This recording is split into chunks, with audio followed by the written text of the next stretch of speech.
Assalamualaikum warahmatullahi wabarakatuh. Halo pemirsa, bagaimana kabar Anda? Bertemu kembali bersama saya Anissa Karisma. Kami akan menghadirkan informasi seputar Kabupaten Kota Waring Timur dan sekitarnya yang telah kami rangkum dalam Jurnal Kotim berikut liputan selengkapnya.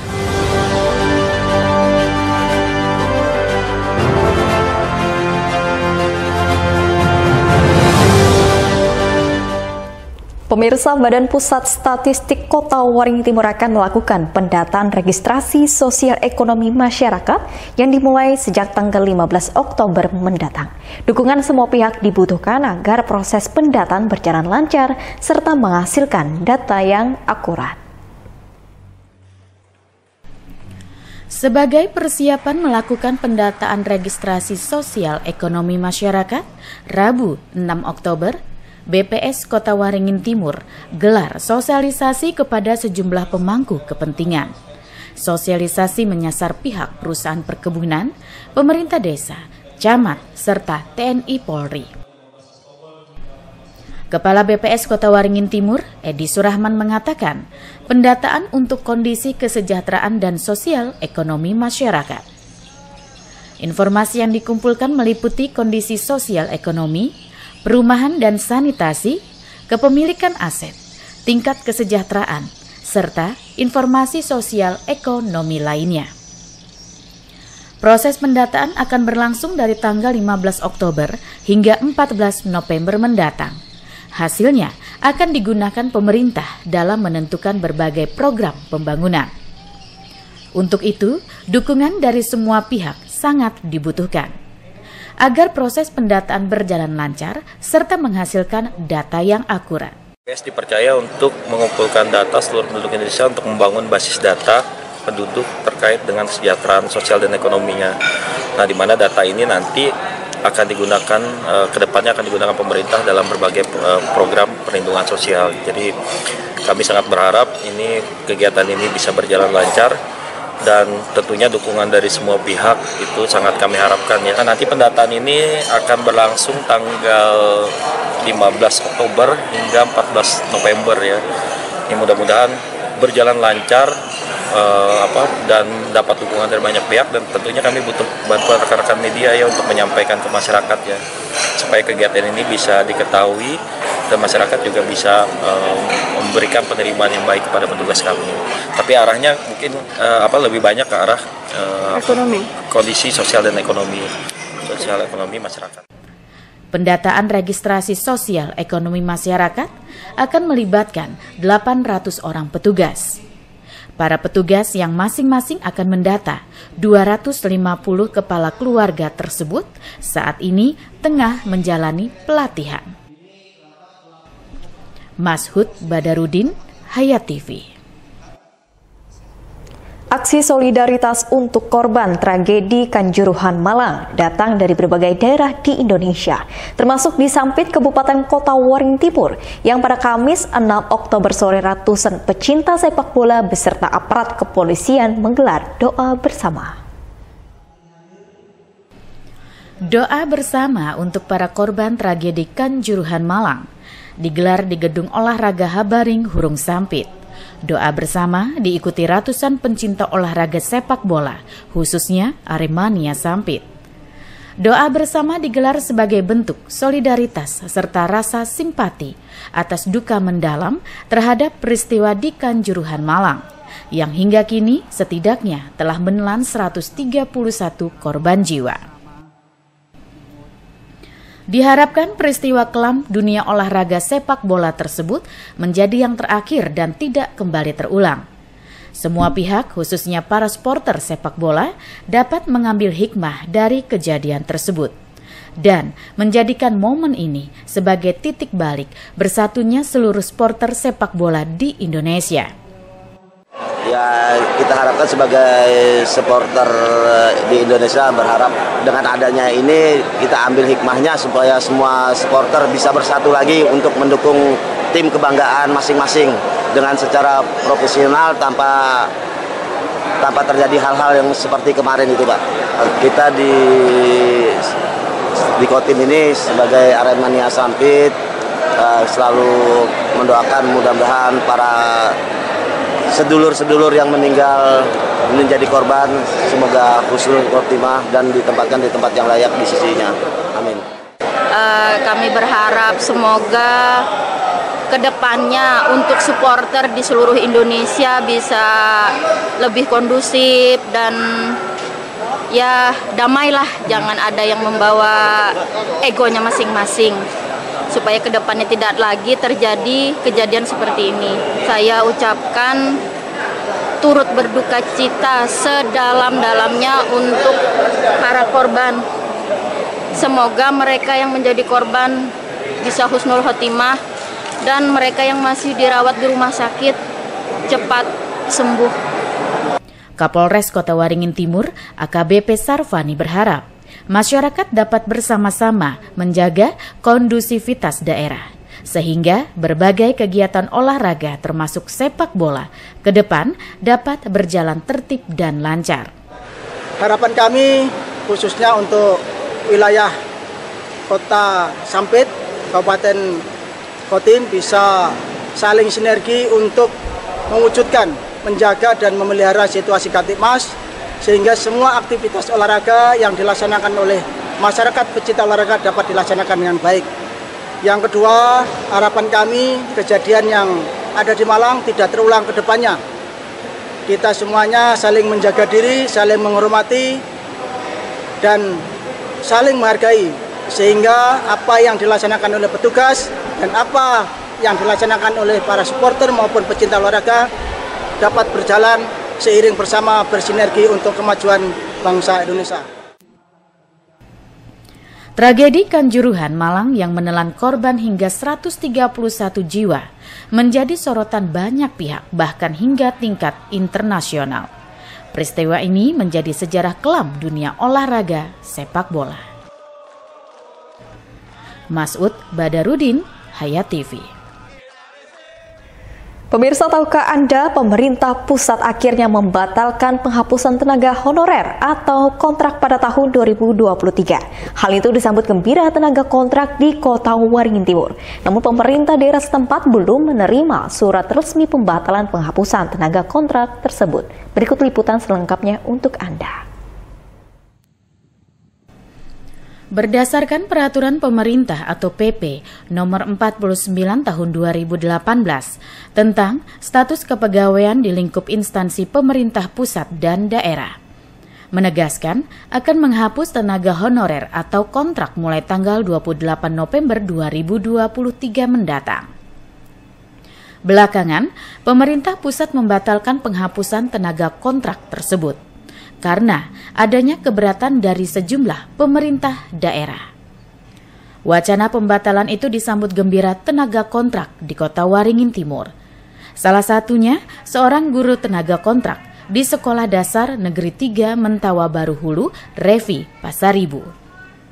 Revi berharap melalui mekanisme seleksi, dirinya dapat diangkat menjadi pegawai pemerintah dengan perjanjian kerja atau P3K maupun pegawai negeri sipil atau PNS. Ya, kalau saya pribadi ya senang ya kalau tidak ada penghapusan gitu Pak, karena ya di instansi kan masih dibutuhkan secara keseluruhan gitu, jadi ya tidak menghambat kinerja guru maupun instansi yang lain gitu, jadi tetap bekerja seperti biasa seperti yang dibutuhkan sebelumnya, seperti itu. Harapan saya sendiri ya akan tetap ada pengangkatan meskipun melalui mekanisme yang harus ada ujian seperti itu. Jadi tetap harus ada ujian supaya mencari yang memang profesional sesuai kebutuhan di instansi maupun di sekolah, seperti itu. Sementara Kepala Badan Kepegawaian dan Pengembangan Sumber Daya Manusia atau BKPSDM Kota Waringin Timur, Kamarudin, menyebut belum menerima surat resmi pembatalan penghapusan tenaga kontrak. Pihaknya masih mengacu pada PP nomor 49 tahun 2018 dan fokus mendata pegawai non-ASN atau tenaga kontrak yang telah bekerja dengan masa tugas lebih dari 1 tahun. Apakah ada pembatalan langsungnya kami belum tahu, itu belum ada informasi resmi. Yang kami tahu adalah saat ini dalam masa pendataan tadi dan sedang berproses. sehingga kami belum dapat membenarkan atau menyatakan tidak benar, karena kami akan selalu berpijak pada informasi resmi atau surat resmi dari Menpan. Sampai dengan saat ini kita masih mengacu ke PP, karena itu diatur di PP ya, kecuali nanti PP-nya berubah atau mungkin ada kebijakan lain dari Pak Menteri atau dari pemerintah pusat, kita tunggu. Tetapi sejauh ini itu belum bergerak, belum ada perubahan. Jadi masih tetap dengan PP 49 itu yang menyatakan bahwa 28 November 2023 itu paling lambat. Data tenaga kontrak tersebut akan diserahkan ke Kementerian Pendayagunaan Aparatur Negara Reformasi Birokrasi sebagai data pemetaan pegawai non-ASN di Indonesia dan basis bagi kementerian dalam mengambil kebijakan. Mashud Badarudin, Hayat TV. Dinas Kebudayaan dan Pariwisata Kabupaten Kota Waringin Timur bertekad mewujudkan Museum Kayu Sampit sebagai objek wisata edukasi. Hal tersebut pemirsa untuk mendukung program pemerintah kabupaten dalam menjadikan Kota Waringin Timur sebagai tujuan wisata.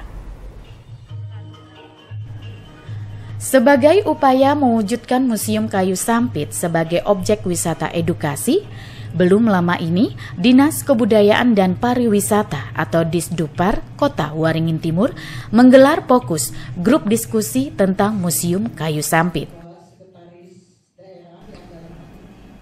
Kegiatan ini dilakukan sebagai bahan kajian dan penyusunan pengembangan Museum Kayu Sampit sebagai edukasi wisata.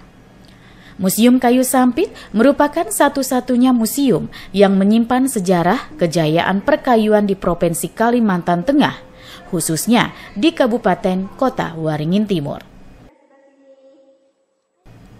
Kepala Disdupar Kota Waringin Timur, Elena Rossi, mengatakan melalui forum diskusi yang dilakukan, pihaknya akan memetakan permasalahan dari potensi Museum Kayu Sampit. Ditegaskan Elena Rossi, upaya menjadikan Museum Kayu Sampit sebagai objek wisata edukasi sebenarnya telah lama dilakukan. Di antaranya dengan mengundang pelajar dari sejumlah sekolah yang ada untuk berkunjung ke Museum Kayu Sampit. Karena kita sudah menyurati kepala-kepala sekolah untuk dapat menugaskan murid-muridnya mulai dari TK sampai tingkat SMA untuk berkunjung ke museum. Jadi setiap hari Sabtu itu kita tetap melayani meskipun kita libur, museum itu ramai sekali ya.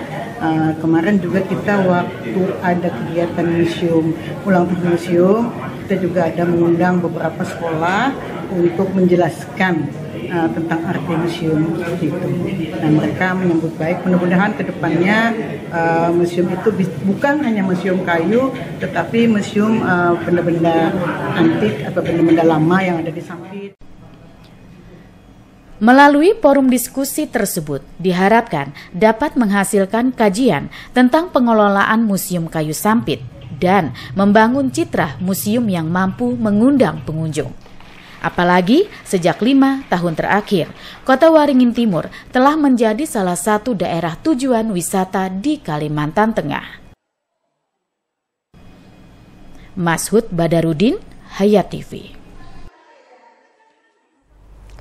Ketua Komisi 3 DPRD Kota Waringin Timur, Mariani, meminta agar pemerintah daerah terus mempersiapkan segala sarana dan prasarana menjelang perhelatan Akbar Pekan Olahraga Provinsi Kalimantan Tengah tahun 2023. Sebab, tegas Mariani, upaya tersebut guna memenuhi target Kabupaten Kota Waringin Timur sebagai juara umum Porprov 2023. Terlebih, sebagai tuan rumah di perhelatan Akbar setiap 4 tahunan tersebut, agar pelaksanaan nantinya dapat berjalan sukses dan lancar. Untuk itu, dengan sisa waktu sekitar 1 tahun ini, ungkap Mariani, tentunya butuh persiapan matang, sehingga target untuk menjadi juara umum dan juga sukses sebagai penyelenggara pada akhirnya bisa terwujud. Porprov akan diselenggarakan pada Juni 2023. sehingga waktunya yang tersisa saat ini tidak sampai 1 tahun. Kondisi ini perlu menjadi perhatian pemerintah daerah untuk lebih serius dalam mempersiapkan segala sarana dan prasarana yang dibutuhkan. Terkait alokasi anggaran, tegas Mariani, DPRD Kotim tentunya akan mendukung penuh kebutuhan tersebut, sehingga kesiapan venue maupun persiapan para atlet yang nantinya akan berlaga benar-benar maksimal saat bertanding. Semoga kami dari DPRD nanti menginginkan cabang-cabang yang memang ada talenta, ada bakat, itulah yang kita perjuangkan nanti di anggaran mungkin itu.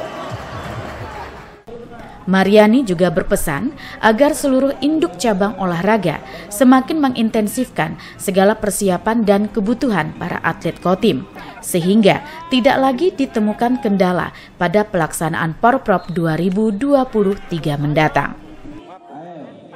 Normansyah, Hayat TV. Pemirsa, Kalimantan Tengah mengalami inflasi sebesar 1,19% dengan indeks harga konsumen sebesar 115,23 yang berdasarkan perhitungan di 2 kota acuan yakni Palangkaraya dan Sampit pada September tahun 2022. Berdasarkan 2 kota acuan, Palangkaraya dan Sampit, pada September 2022, Kalimantan Tengah mengalami inflasi sebesar 1,19% dengan indeks harga konsumen 115,23. Indeks gabungan kota Palangkaraya dan Sampit pada September 2022 terjadi karena adanya kenaikan indeks kelompok transportasi, kelompok perumahan, air, listrik, dan bahan bakar rumah tangga, kelompok penyediaan makanan dan minuman atau restoran, serta kelompok makanan, minuman, dan tembakau. Inflasi tahun kalender September 2022 terhadap Desember 2021 untuk gabungan kota Palangkaraya dan Sampit tercatat sebesar 5,94% dan inflasi tahun ke tahun. September 2022 terhadap September 2021 sebesar 8,12%. Komoditas yang memberikan sumbangan inflasi pada September 2022 antara lain bensin, beras, bahan bakar rumah tangga, pasir, kacang panjang, daging ayam ras, pisang, mie kering instan, tarif kendaraan travel, dan air kemasan. Sementara, komoditas yang memberikan sumbangan deflasi pada September 2022 antara lain bawang merah, angkutan udara, tomat, minyak goreng, semangka, cabai rawit, ikan gabus, ikan nila, ikan layang, dan emas perhiasan. Yunus Muammariza, Hayat TV. Kenaikan harga bahan bakar, beras, dan daging ayam ras memicu inflasi di Kota Sampit.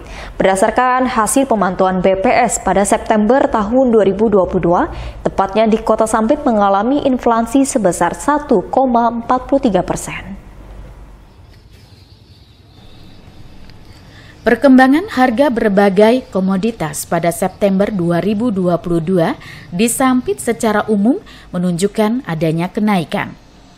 Berdasarkan hasil pemantauan BPS, pada September 2022 di Sampit mengalami inflasi sebesar 1,43% atau terjadi kenaikan indeks harga konsumen atau IHK dari 114,93 pada Agustus 2022 menjadi 116,57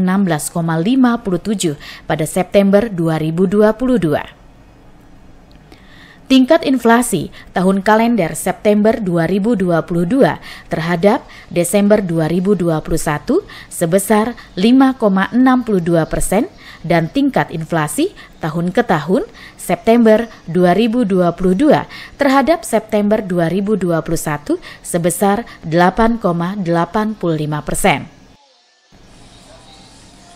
Inflasi pada September 2022 sebesar 1,43% di Sampit, terjadi karena adanya kenaikan indeks harga pada beberapa kelompok pengeluaran, di antaranya kelompok transportasi, kelompok penyediaan makanan dan minuman atau restoran, kelompok perumahan, air dan listrik, kelompok makanan, minuman dan tembakau, kelompok perawatan pribadi dan jasa lainnya, kelompok informasi, komunikasi dan jasa keuangan, kelompok perlengkapan, peralatan dan pemeliharaan rutin, kelompok kesehatan, kelompok pendidikan, serta kelompok pakaian dan alas kaki. Sementara kelompok rekreasi, olahraga, dan budaya relatif stabil. Beberapa komoditas yang mengalami kenaikan indeks harga dan memberikan andil inflasi di Sampit pada September 2022 antara lain bensin, beras, bahan bakar rumah tangga, daging ayam ras, kacang panjang, ayam goreng, bakso siap santap, kangkung, sabun, mandi cair, dan tarif kendaraan travel.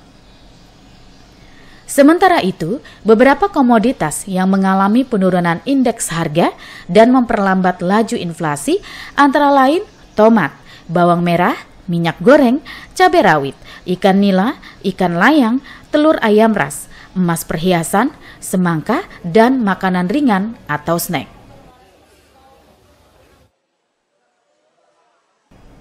Yunus Muamarija, Hayat TV.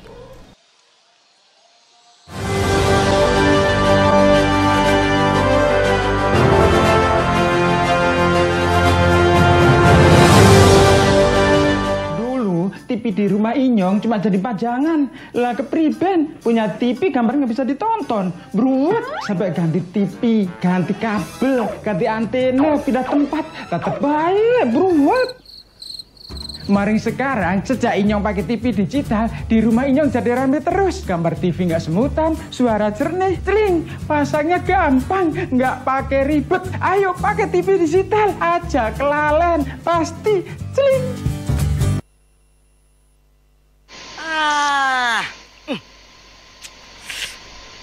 Gambarnya jangkrik. Yah, TV-nya masih analog ya? Ganti dong ke digital. Digital? Ya, digital. Tinggal install set-top box, gambar tajam, channel banyak, tanpa iuran bulanan. Hey, gimana? Bagus kan? Gambarnya jangkrik. Hah? Sambut era digital dan nikmati kesempurnaan gambarnya. Yuk nonton siaran televisi digital. Bagaimana ya cara menangkap siaran televisi digital? Pertama, pastikan di daerah Anda sudah ada sinyal siaran televisi digital. Kedua, gunakan antena UHF di dalam atau di luar rumah Anda. Ketiga, pastikan televisi Anda sudah dilengkapi penerima siaran digital DVB T2. DVB T2 merupakan jenis sinyal yang digunakan Indonesia dalam penyiaran televisi digital. Keempat, pilih autoscan, lalu pindai televisi Anda. Bagaimana jika televisi Anda masih analog? Pasangkan set-top box, televisi Anda otomatis menangkap siaran digital. Bersih gambarnya, jernih suaranya, canggih teknologinya.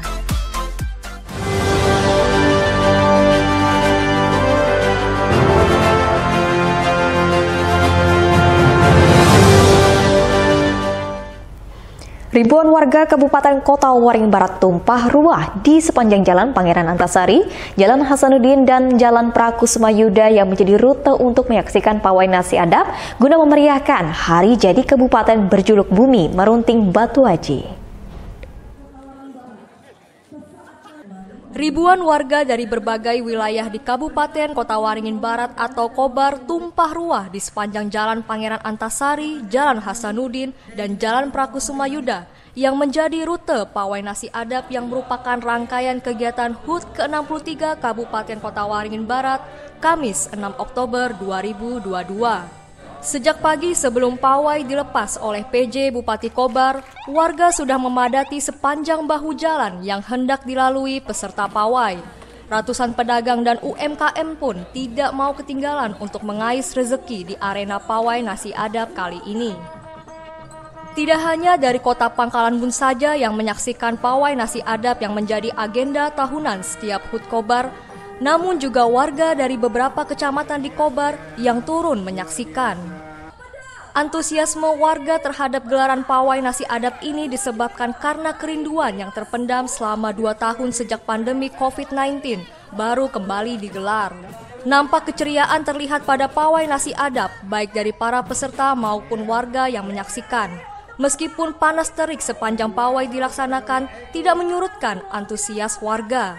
Menurut warga, tidak lengkap rasanya bila perayaan HUT Kobar tidak ada pawai nasi adat yang merupakan salah satu rangkaian kegiatan memperingati Hari Jadi Kabupaten Kota Waringin Barat.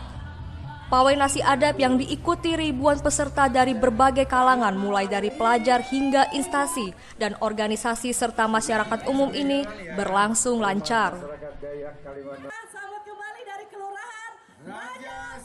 Tim Liputan SBTV.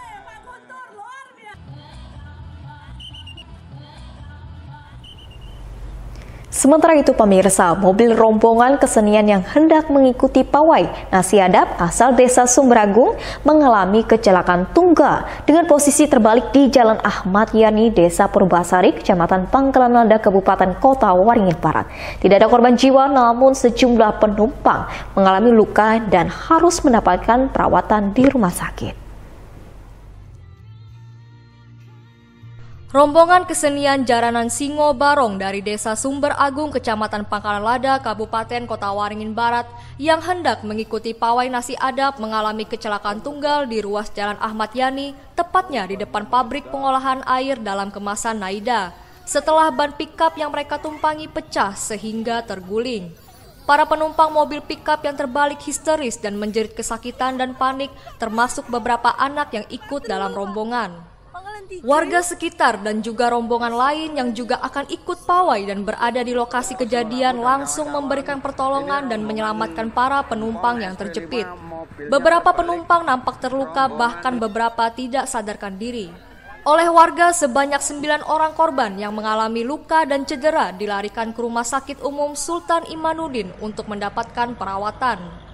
Menurut keterangan dari warga, jika mobil yang terguling tersebut berangkat secara beriringan dengan kecepatan sedang, tiba-tiba mobil oleng dan terbalik saat dalam perjalanan. Petugas dari Satlantas Polres Kobar didampingi Kepala Desa Sumberagung melakukan olah TKP kecelakaan yang menyebabkan kecelakaan tersebut. Sementara mobil pickup warna hitam dengan penutup bak belakang mengalami kerusakan dan masih berada di dekat lokasi kejadian. Kejadian laka tunggal di Jalan Ayani, dari 9 penumpang yang dibawa ke rumah sakit. Saat ini kemudian 7 orang dilakukan rawat jalan dan 2 orang dilakukan rawat inap. Untuk informasi dari warga yang beredar saat ini ada korban yang meninggal dunia, kami nyatakan tidak ada korban yang meninggal dunia dan 2 hanya dilakukan rawat inap di rumah sakit Sultan Imanuddin. Demikian. Para korban yang mengalami luka ringan saat ini sudah pulang ke rumah setelah mendapatkan perawatan di rumah sakit. Sementara 2 orang lainnya masih menjalani rawat inap karena mengalami luka serius dan harus mendapatkan perawatan intensif. M. Nasihin, SBTV. Dempong SP5 mobilnya terbalik, rombongan.